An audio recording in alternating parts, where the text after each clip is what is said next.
Maar eerst het bosbeheer. Bij het wandelen door het bos denk je niet direct aan het werk dat erin gedaan wordt. Maar de resultaten van al dat werk zijn duidelijk te zien.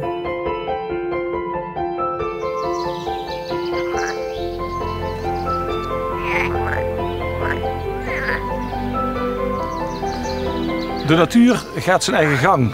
Alles groeit en bloeit als vanzelf. Maar soms moet er worden ingegrepen om het nog mooier te maken. Zoals hier in het Weerterbos.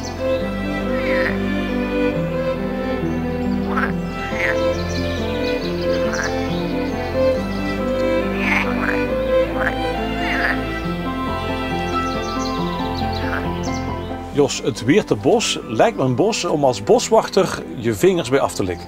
Nou, wij staan hier op de rand van Brabant, Limburg, bij het Weerterbos. En het Weerterbos, dat is een van onze pareltjes die wij ook in ons bezit hebben bij het Limburgs landschap. Ruim 800 hectare eigendom hebben wij hier liggen. En je vindt hier werkelijk alles. Je vindt hier graslanden met edelherten. Je vindt hier natte terreinen met poelen, met oude vennen. Hoor de kikkers? Ja, de kikkers hoor je al. Je hebt hier prachtige oude bossen. En we hebben hier wat overgangen van droge hei naar arme heide toe. En juweeltje, prachtig bos om te wandelen. En daar wou ik je vandaag eens even wat over vertellen.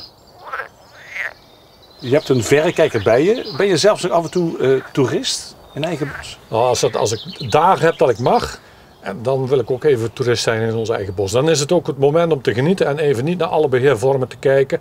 Maar het is zo verleidelijk om weer vanuit je toerist zijn naar je werk te gaan. En dan toch nog eventjes weer het bankje, het bos, de bomen, het ven, de paal die scheef staat, het wandelroutepaaltje die weer onderhouden moet worden. Al die dingen die zie je toch door de wandeling heen.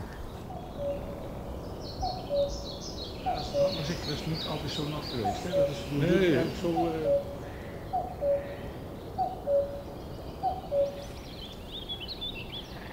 Het is dat ik weet dat we in het Weerterbos staan, Jos, maar dit voelt meer als de Grote Peel. Het is een groot gebied.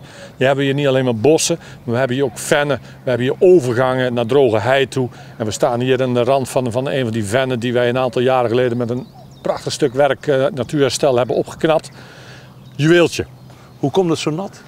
Het komt hier zo nat omdat we hier gewoon ook in een laag deel van de terrein staan. En het wordt gewoon gevoed door regenwater en door kwelwater. En dat is de reden dat het hier ook zo nat is.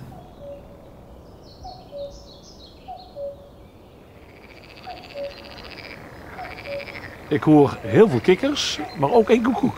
Je hebt heel goed geluisterd, Robert. Zie je hem? Ja. Als jij doorkijkt daarachter in een van die dode fijnsparrentoppen. Daar zie je bovenin een vogel, die is ietsje kleiner dan een duif en daar zie je hem zitten.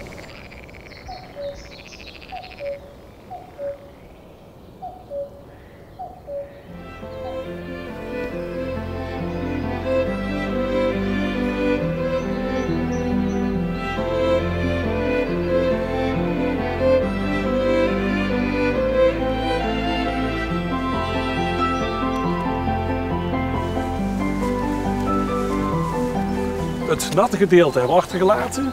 Dit is al een stuk droger. Vanaf de hei waar we nu overheen lopen, het Maarhezenveld, lopen wij eens even het bos in.